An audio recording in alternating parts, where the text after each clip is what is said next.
Bom dia, irmãos e irmãs. Sejam muito bem-vindos a mais um estudo do grupo Nascidos de Novo.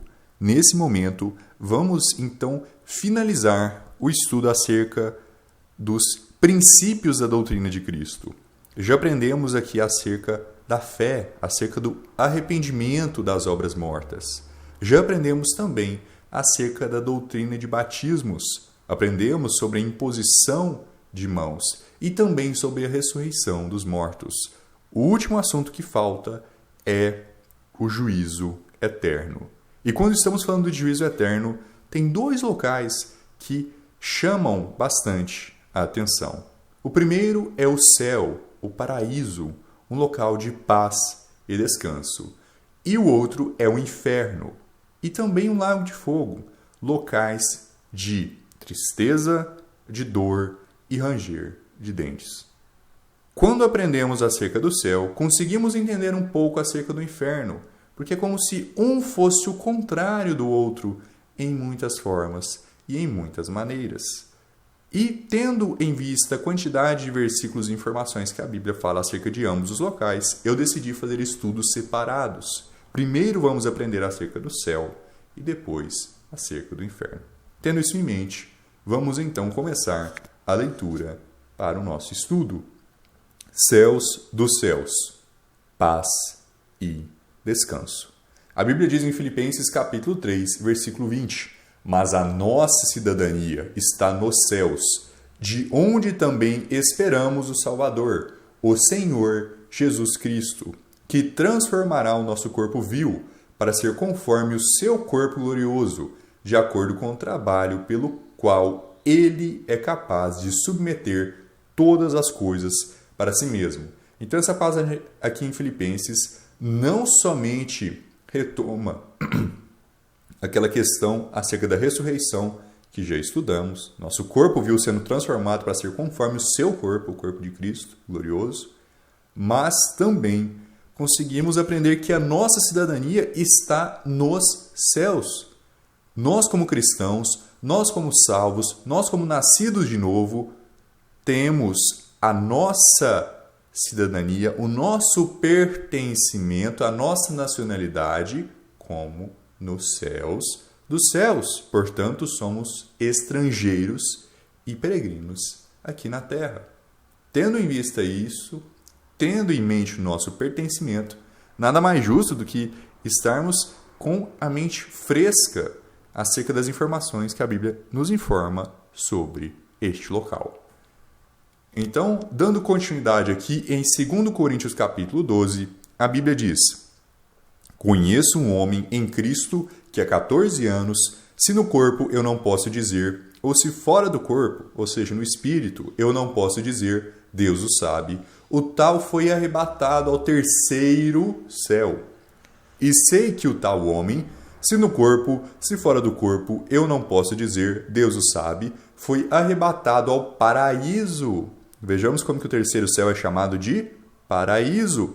E ouviu palavras indescritíveis, que ao homem não é lícito proferir.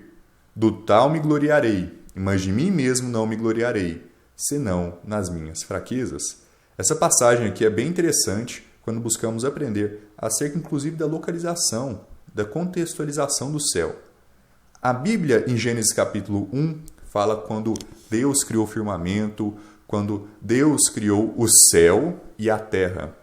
Tanto o primeiro, como o segundo, como o terceiro céu não existiam desde sempre. Somente Deus é. Somente Deus é o alfa e o ômega, o princípio e o fim.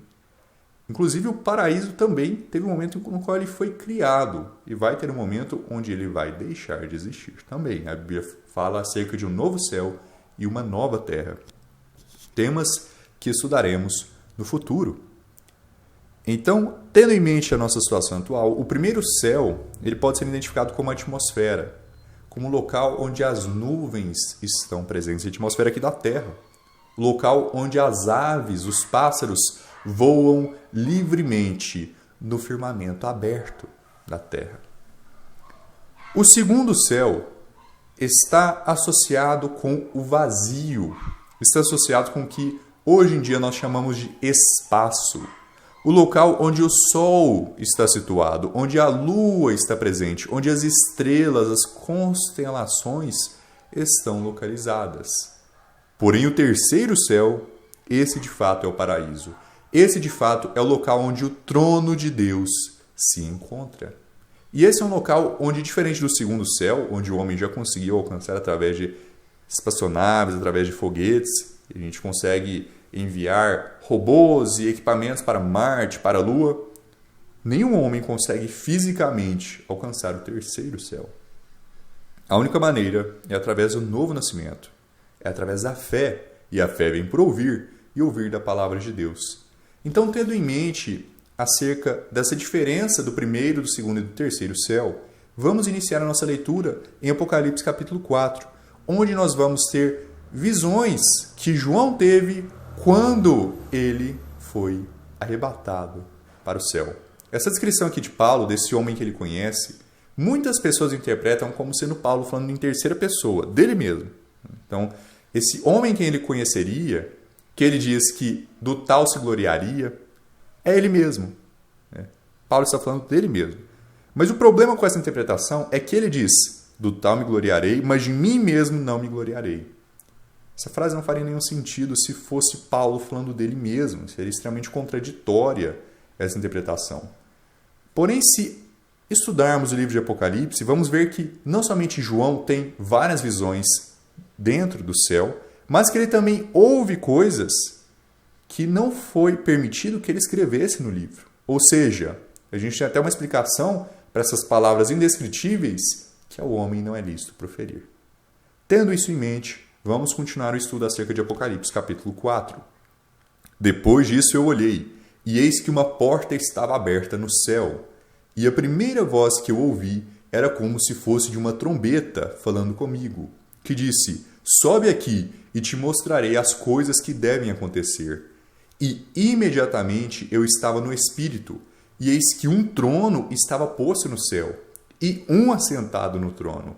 E aquele que estava sentado era semelhante na aparência à pedra de jaspe e de sardônica, e havia um arco-íris ao redor do trono, pelo que parecia uma esmeralda, e ao redor do trono havia 24 assentos, e sobre os assentos eu vi 24 anciãos assentados, vestidos de vestes brancas, e eles tinham sobre suas cabeças coroas de ouro. E diante do trono havia um mar de vidro, semelhante ao cristal, e no meio do trono e ao redor do trono havia 4 animais cheios de olhos na frente e atrás. Vejamos que o céu, por mais que seja um local que nós não conseguimos alcançar fisicamente, não é um local extremamente abstrato, não é um local sem nenhuma construção física. Quando Moisés construiu o tabernáculo, Deus disse para que ele tivesse atenção para as coisas que ele estava vendo. Ele viu o padrão do tabernáculo no monte. Essa visão que ele teve foi de algo que estava presente no céu, uma construção física que existia no céu. A Bíblia descreve em Apocalipse capítulo 4 um trono presente no céu, um mar de vidro presente no céu. A gente tem até esses assentos dos 24 anciãos presentes no céu. Então, por mais que seja um local que nós não conseguimos caminhar, viajar, explorar fisicamente, ainda assim é um local com construções, com estruturas físicas, assim como também com seres espirituais. Um anjo é um espírito, mas isso não quer dizer que o anjo não tem forma. Hoje em dia, quando um santo, um filho de Deus morre, ele vai para o céu em sua alma e seu espírito. Ainda assim, há um formato. Né? A gente vê que tem 24 anciãos dentro do céu. E da mesma forma é Deus. Deus é um espírito, mas ainda assim ele tem uma forma. Nós somos criados em imagem e semelhança de Deus. Portanto, nós somos parecidos com a estrutura de Deus. Estrutura de formato, não diria física, porque não é física, é espírito. Mas vejamos como há ambos presentes no céu. E uma coisa que eu gostaria de chamar a atenção, a Bíblia fala que havia 4 animais cheios de olhos na frente e atrás. O que são essas criaturas? A Bíblia não diz que os nossos pets, os nossos cachorros, os nossos gatos, a vaquinha, o cavalo, quando morrem, vão para o céu. A Bíblia não fala acerca disso, porque animais têm espírito, mas não têm alma. Eles não têm essa consciência que vai até a vida após a morte. O espírito dos animais também não vai para o céu. A Bíblia diz que ele vai para debaixo da terra. Isso não quer dizer que os animais vão para o inferno. Eu acredito que antes está associado a mais com esse fluxo de energia que se tem na corrente alimentar, que um predador consome a presa, depois ele morre, é decomposto, e aí essa energia que ele consumiu retorna para a terra, e depois outro ser vivo se alimenta disso, enfim. Os animais não vão para o céu. É um ponto muito importante a ser dito. Mas a Bíblia fala que há animais no céu. Esses animais são os serafins. Animais com 6 asas, cheios de olhos em seus corpos e com aparências diferentes. A gente tem um serafim que lembra um leão, outro que lembra um boi, outro que lembra uma águia, outro que lembra um humano. E acerca das informações dos serafins e dos querubins, existe uma enorme descrição bem variada acerca de diferentes anjos na Bíblia. Então, isso tudo dá um próprio estudo. Um estudo separado que teremos futuramente também. Então, aqui eu não vou entrar muito em detalhe acerca dos diferentes tipos de anjos, dos diferentes tipos de demônios, mas eu gostaria que já ficasse em mente que no céu existe um enorme exército. E esse exército é composto desses anjos, que muitas vezes, inclusive, são comparados com as estrelas. Que é algo muito interessante, né? Que a gente poder associar. Nós olhamos para o céu, para o segundo céu, e conseguimos enxergar nessa escuridão, nesse vazio, vários pontos brilhantes, luminosos, brancos e azuis. De certa forma, isso é comparado, é ilustrado como anjos, como esse enorme exército inumerável que se tem no céu. Tenta contar todas as estrelas. Tenta quantificar cada uma delas. É como quantificar os anjos que estão presentes no céu. Apocalipse capítulo 5 diz: E havendo tomado o livro, os 4 animais e os 24 anciãos prostraram-se diante do Cordeiro, diante de Cristo. Cristo também está no céu. Tendo cada um deles harpa e vasos de ouro cheios de incenso, que são as orações dos santos. E eles cantavam uma nova canção, dizendo: Tu és digno de tomar o livro e de abrir seus selos, porque foste morto e nos resgatastes para Deus pelo teu sangue, de cada família e língua e povo e nação, e nos fizeste reis e sacerdotes para o nosso Deus, e nós reinaremos sobre a terra. E eu olhei e ouvi a voz de muitos anjos ao redor do trono, e dos animais, e dos anciãos. E o número deles era 10.000 vezes 10.000 e milhares de milhares. Um número incontável. De anjos de tipos diferentes. A gente tem os querubins, a gente tem os serafins, a gente tem anjos que se parecem muito com seres humanos, presentes no céu. E é interessante entendermos não somente essa enorme quantidade de anjos, de espíritos ministradores, mas é importante também associarmos ao número de diabos que se tem no mundo, ao número de anjos que caíram da vontade de Deus, que desobedeceram à vontade de Deus. A Bíblia diz em Apocalipse capítulo 12, no versículo 3, E apareceu outro sinal no céu, e eis um grande dragão vermelho, tendo 7 cabeças e 10 chifres, e 7 coroas sobre suas cabeças. E a sua cauda arrastou a terça parte das estrelas do céu, e lançou-as sobre a terra. E o dragão parou diante da mulher, que estava pronta para dar à luz, para devorar o seu filho assim que nascer. Então nós temos esse grande dragão, que arrasta uma terça parte das estrelas no céu. Nós estudamos bem agora há pouco que as estrelas representam os anjos, que esse exército do céu está associado tanto com as estrelas como com os anjos. O que significa então Satanás arrastando a terça parte das estrelas? Isso quer dizer que dentro desse número gigantesco, extremamente grande, uma terça parte se aliou a Satanás. E houve guerra no céu. Miguel e os seus anjos lutaram contra o dragão, e lutou o dragão e os seus anjos. Existem anjos que estão do lado do dragão. Porém, por mais que eles sejam um número muito grande, e não prevaleceram, nem o seu lugar se achou mais no céu. E o grande dragão foi lançado fora, aquela antiga serpente, chamada de Diabo e Satanás, que engana todo mundo. Ele foi lançado à terra, e os seus anjos foram lançados com ele. Então vejamos que Satanás e seus anjos eventualmente são lançados à terra. Essa terça parte das estrelas que caiu à terra, que foram empurrados por Satanás. Então, vejamos aqui que há um enorme número também de diabos. Existe um enorme número também de espíritos imundos, de espíritos associados com o dragão. E como eu disse, é um estudo que teremos ainda para frente, então não vou entrar em grandes detalhes acerca disso, mas eu gostaria de ter dado essa contextualizada acerca desse grande exército, que um dia todo estava presente no céu, mas infelizmente, por ações de rebeldia, por ações de pecado, esses próprios anjos também caíram. Outra coisa muito interessante acerca do céu é que existe uma cidade lá. Não temos somente o tabernáculo que Moisés viu, mas temos uma enorme cidade presente no céu. Não tem como... Assim, às vezes a gente fica pensando que o céu é um local cheio de nuvem, não tem nada, lá não tem nada físico. Mas não tem como isso ser verdade. A Bíblia fala várias vezes de construções, de estruturas, não que o homem fez, mas que Deus construiu no céu. Vejamos o que a Bíblia fala em Apocalipse, capítulo 21, acerca dessa santa cidade. E eu, João, vi a santa cidade, a nova Jerusalém, descendo do céu da parte de Deus, preparada como uma noiva adornada para o seu marido.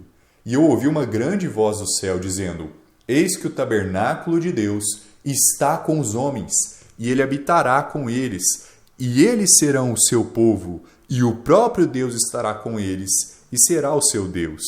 E Deus enxugará todas as lágrimas de seus olhos, e não haverá mais morte, nem tristeza, nem choro, nem haverá mais dor, porque as coisas antigas são passadas. E levou-me em espírito a uma grande e alta montanha, e mostrou-me aquela grande cidade, a Santa Jerusalém, descendo do céu da parte de Deus, tendo a glória de Deus, e a sua luz era semelhante à mais preciosa pedra, semelhante à pedra de jaspe, clara como cristal. A gente viu essa descrição dessas pedras preciosas em Apocalipse capítulo 4, falando do trono.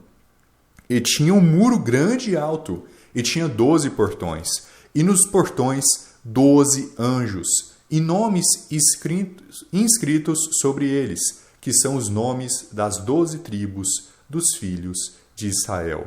Ao leste, 3 portões. Ao norte, 3 portões. Ao sul, 3 portões. Ao oeste, 3 portões. E o muro da cidade tinha 12 fundamentos, e neles os nomes dos 12 apóstolos do Cordeiro. E aquele que falava comigo tinha uma cana de ouro para medir a cidade e os seus portões e o seu muro. E a cidade está em um quadrado, e o seu comprimento é tão grande quanto a largura. E ele mediu a cidade com a cana até 12.000 estádios. Seu comprimento, largura e altura são iguais. Vejamos o quanto que essa cidade é simétrica. Ela tem a mesma quantidade de portões no norte, no sul, no leste e no oeste. O formato dela, a altura, o comprimento, é bem simétrico. E se formos analisar outras passagens acerca dessa cidade, acerca dessa Nova Jerusalém, vamos ver que é chamado também da Montanha de Deus. Então, algumas pessoas interpretam como sendo literalmente um quadradão, essa Nova Jerusalém, por conta das descrições de que a cidade está em um quadrado, seu comprimento é tão grande quanto a largura. Mas eu acredito que isso não obrigatoriamente tem a mesma forma que a gente imagina. Quando a gente lê que o formato, o seu comprimento, a altura é tão grande quanto a largura, a cidade está em um quadrado, não quer obrigatoriamente dizer que é um cubo gigante. É esse o meu ponto. Quadrado pode estar falando acerca do Foursquare, que seria o mesmo comprimento, mesma altura, a mesma largura. E, assim, de fato é um mistério ainda pra gente que não está no céu, mas como tem descrições acerca da Montanha de Deus, existe um muro muito grande. Podemos estar falando acerca de algo que é similar a um monte, similar a uma grande e enorme e santa montanha. Vamos ver quando chegar lá, exatamente, né? A gente tem uma descrição mais resumida e, a partir disso, conseguimos então imaginar como deve ser essa cidade. E ele mediu o seu muro de 144 côvados, de acordo com a medida de um homem, isto é, de um anjo. Vejamos aqui que esse anjo que estava medindo, ele tinha a mesma medida de um homem. Então, como eu disse, existem anjos que são bem parecidos com o homem, com o ser humano. E a construção do seu muro era de jaspe, e a cidade era ouro puro, semelhante ao vidro límpido. E os fundamentos do muro da cidade estavam decorados de todo tipo de pedras preciosas. O primeiro fundamento era jaspe, o segundo, safira, o terceiro, calcedônia, o quarto, esmeralda, o quinto, sardônica, o sexto, sárdio, o sétimo, crisólito, o oitavo, berilo, o nono, topázio, o décimo, crisópraso, o undécimo, jacinto, o duodécimo, ametista. E os 12 portões eram 12 pérolas, cada respectivo portão era de uma pérola, e a rua da cidade era de ouro puro, como se fosse vidro transparente. Olha que maravilha essa cidade, olha que incrível essa beleza que nós vamos ver quando formos para o céu e que um dia vai descer do céu para a nova terra. Um dia esse tabernáculo, essa cidade maravilhosa, vai estar com os homens na nova terra. E vendo então quão incrível são essas... Incrível não seria uma palavra adequada, né? Às vezes a gente usa essa palavra e a gente para pensar que incrível seria não acreditável, né? Não crível. Né? Então, não é incrível, é maravilhoso, é espetacular, é muito belo. E um dia nós vamos estar lá. Então fica a pergunta, quando estaremos lá? Quando nós vamos para o céu? Existem uma série de doutrinas e ensinamentos que ensinam que quando um cristão morre, a sua alma, o seu espírito, ficam no estágio de dormência. Ficam no estágio de hibernação, por assim se dizer, aqui na Terra. Mas isso, irmãos e irmãs, não é verdade. Vejamos o que a Bíblia diz em Filipenses, capítulo 1. Porque para mim o viver é Cristo e o morrer é ganho. Mas se vivo na carne, isto é o fruto do meu trabalho. Não sei então o que devo escolher, mas de ambos os lados estou em aperto, tendo o desejo de partir e estar com Cristo, o que é muito melhor. A partir do momento que um cristão morre, é ganho, porque ele vai partir e estar com Cristo. Imediatamente, no estalar de dedos. A história do homem rico e Lázaro também contam acerca dessa questão. O homem rico morreu, Lázaro morreu, imediatamente Lázaro foi para o céu, o homem rico para o inferno. E essa é uma história que a gente vai estudar quando formos aprender acerca do inferno. 2 Coríntios capítulo 5 diz: porque sabemos que se a nossa casa terrestre deste tabernáculo se dissolver, nós temos um edifício, uma casa eterna nos céus, não feita por mãos, mas por Deus.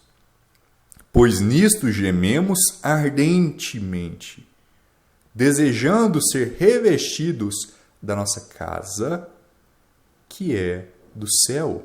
Por isso nós estamos sempre confiantes, sabendo que enquanto habitamos no corpo, estamos ausentes do Senhor. Enquanto estamos vivos neste tabernáculo, enquanto estamos vivos nessa vida material, enquanto estamos como estrangeiros e peregrinos aqui na terra, estamos ausentes do Senhor. Nós não estamos no céu ao mesmo tempo que estamos aqui na terra. Porque andamos por fé, não por vista. Nós estamos confiantes, eu digo, e dispostos antes a estar ausentes do corpo e estar presentes com o Senhor. A partir do momento que estamos ausentes no corpo, a partir do momento que morremos, a partir do momento que a Bíblia se refere a um cristão como estando dormindo, a nossa alma e o nosso espírito imediatamente estão no céu. Imediatamente estão presentes com o Senhor.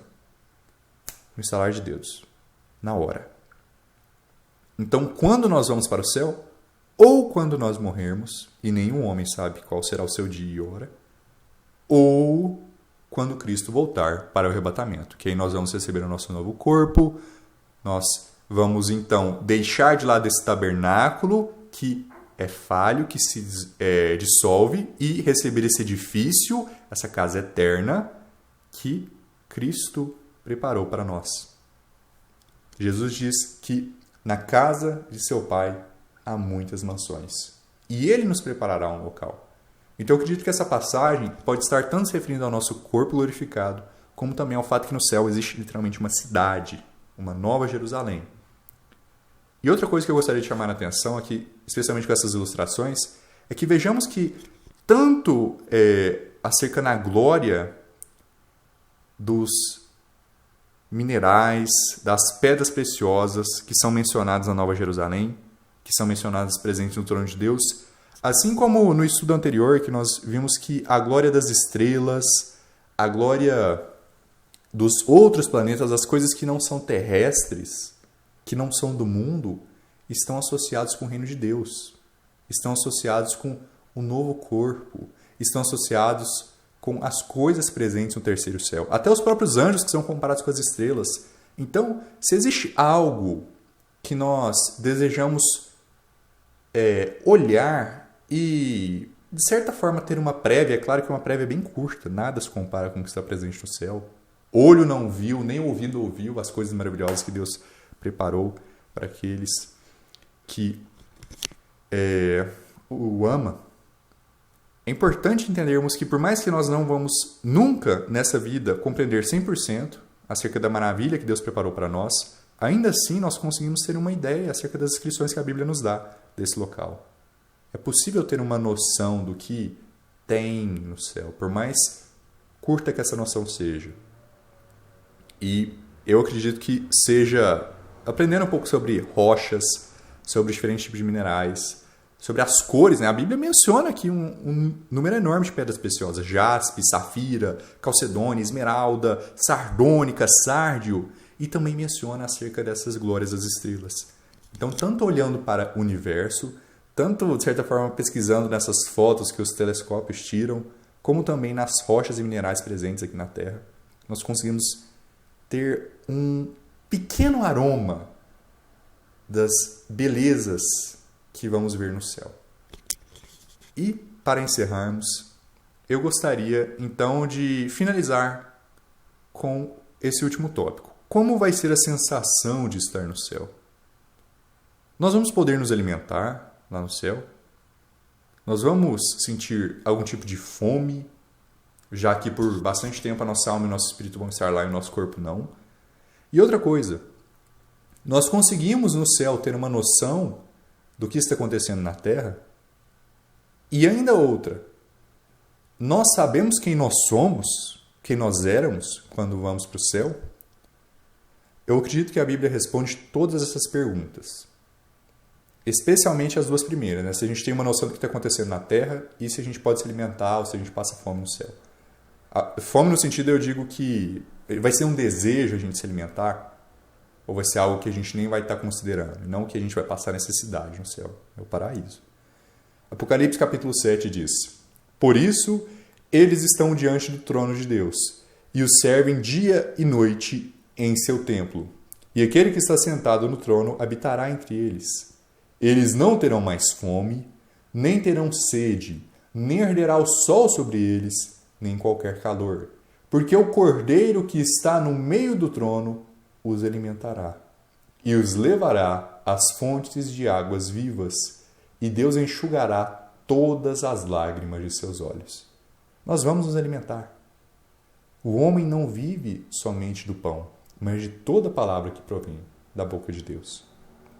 O Espírito Santo é essa fonte de águas vivas. Então, talvez não seja o mesmo alimento que nós esperamos quando pensamos em alimento aqui na Terra. Talvez não seja um sanduíche, uma pizza, um hambúrguer, uma feijoada que a gente possa imaginar aqui na Terra. Porém, ainda assim, vai ser algo muito melhor, inimaginável, que nós vamos ter acesso no céu. E acerca, então, da nossa noção acerca dos eventos que estão acontecendo, vejamos o que a Bíblia diz em João capítulo 8. Vosso pai Abraão regozijou-se de ver o meu dia, e viu, e alegrou-se. Disseram-lhe então os judeus: Tu ainda não tens 50 anos e viste Abraão? Disse-lhe Jesus: na verdade, eu vos digo, antes que Abraão existisse, eu sou. Então Cristo é Deus o Filho, Cristo, Alfa e o Ômega, princípio e o fim, sempre existiu. Porém, Abraão chegou um momento onde ele nasceu, onde ele cresceu e onde ele morreu. Abraão, como salvo, Abraão, como filho de Deus, foi para o céu. Abraão entrou nesse descanso. Abraão não sente mais fome, nem sede, nem arde o sol sobre ele. E o que aconteceu então? Abraão conseguiu ver o dia de Cristo. E o que eu acredito que isso esteja se referindo seja acerca do nascimento de Cristo da Virgem Maria, palavras fazendo carne. Então, se Abraão conseguiu ver e se regozijar, a Bíblia fala então acerca de uma certa, pelo menos, noção de certos eventos que estão acontecendo aqui na Terra.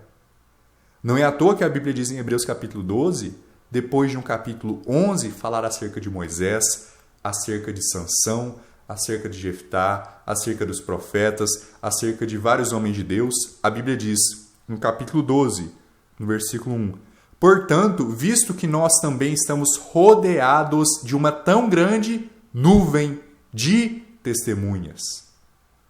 Uma enorme, uma grande nuvem de testemunhas. Deixemos de lado todo o peso e o pecado que tão de perto nos rodeia e corramos com paciência a corrida que está proposta diante de nós. Vejamos então que, pelo que é possível entender no capítulo 12 de Hebreus, talvez essas pessoas que estão no céu consigam até ter um entendimento maior do que está acontecendo aqui na Terra, do que só um evento, um ou outro. Como se de fato fossem testemunhas acerca do que está acontecendo aqui, acerca de nossas vidas, acerca do bem que a gente faz. E talvez, não consigo afirmar com certeza, do pecado que nos rodeia. Porque é algo que o próprio versículo menciona. Então precisamos ter isso em mente. De uma forma ou de outra, um dia nós vamos morrer. Um dia nós vamos chegar a essa nova Jerusalém. Um dia nós vamos ter esse descanso. Nós vamos passar por dificuldades e por desafios independente se fizermos o bem e o mal. Não existe ser humano que só se sente bem o tempo todo. Até os milionários, até os bilionários que têm dinheiro para fazer o que quiserem, são infelizes. Passam por momentos ruins. Passam por doenças. Steve Jobs morreu de câncer. Um cara que tinha uma quantidade de dinheiro enorme. Então não importa se você é extremamente famoso, se você tem todo o dinheiro do mundo, se você tem todos os recursos do mundo, se você não faz nada para Deus, do que isso vale? Não passa de vaidade. Então precisamos entender que um dia nós já somos salvos. Nós já acreditamos em Deus, nós já nascemos de novo e nós nunca vamos perder essa salvação. Então, um dia nós vamos, inevitavelmente, para o céu. Porém, a pergunta é, você quer ter muitas recompensas com você ou poucas? Você quer ter se esforçado ao máximo para ajudar os outros, para fazer o bem, para ter feito a sua vida valer a pena, para ter sido um servo no qual se há lucro, no qual se há regozijo? Ou você quer ter feito de toda a sua memória, de todo o seu período aqui, uma vergonha? Apocalipse capítulo 6 diz... Perdão, não é Apocalipse capítulo 6. É Hebreus capítulo 12 ou 13. Agora me faltou. Acredito que é Hebreus capítulo 13. Perdão, esqueci de mudar o título. Sempre tem um capítulo, um versículo que eu esqueço de mudar o título.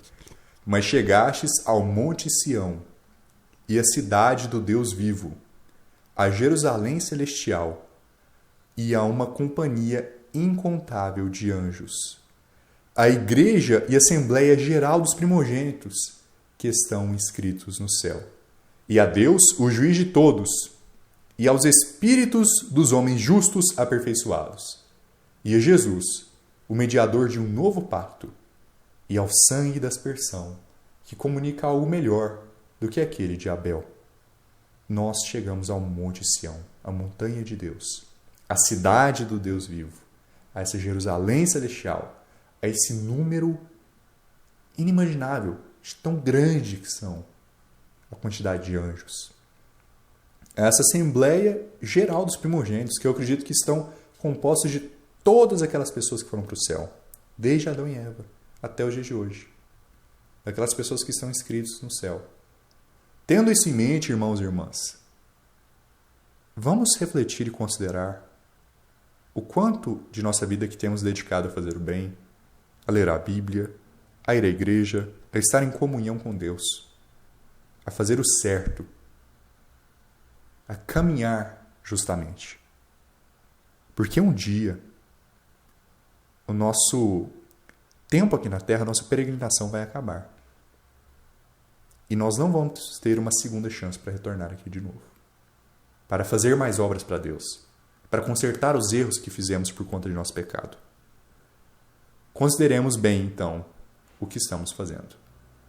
Muito obrigado a todos que assistiram e que acompanharam o estudo. Qualquer dúvida, deixem nos comentários. Que Deus abençoe vocês e até mais.